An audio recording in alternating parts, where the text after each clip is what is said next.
we are preparing the Vilnius summit, and also because this is the first foreign affairs meeting after the meeting of the foreign minister, which I have hosted in Bucharest last November. So I'm glad that we can move forward based on the discussions we had in Bucharest. It is, of course, a historic day, as many of my colleagues mentioned already, because today we mark the accession of Finland to the alliance, and this will make Finland safer and also the alliance stronger. I'm glad that I was personally involved in diplomatic demarches to support this goal, and I congratulate Finland for this achievement.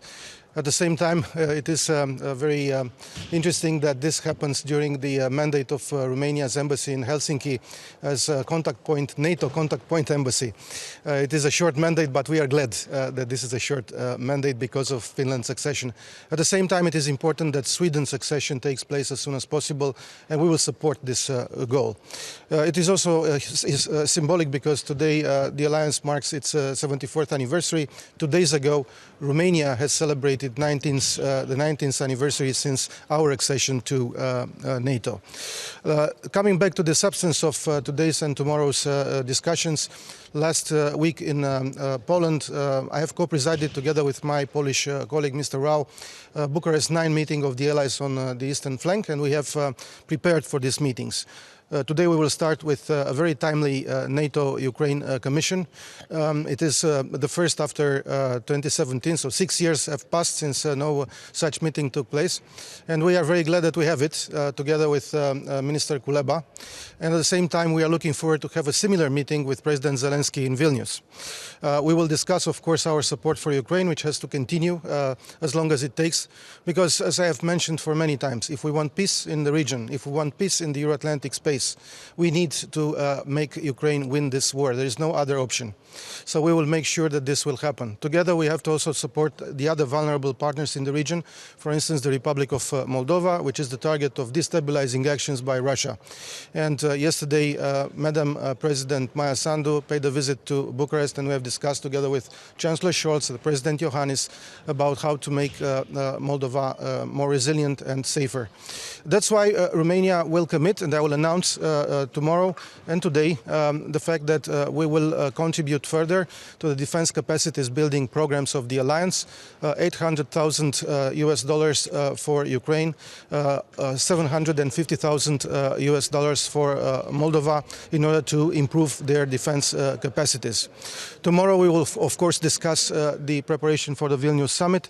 The focus will be on strengthening our alliance, strengthening our posture of deterrence and defense on the eastern flank, because it is important to move forward to the goal of having a forward defense on the eastern flank. It is important to discuss about security in the Black Sea region, because the Black Sea, as mentioned by the documents of the Madrid summit, is of strategic importance for the Euro-Atlantic security.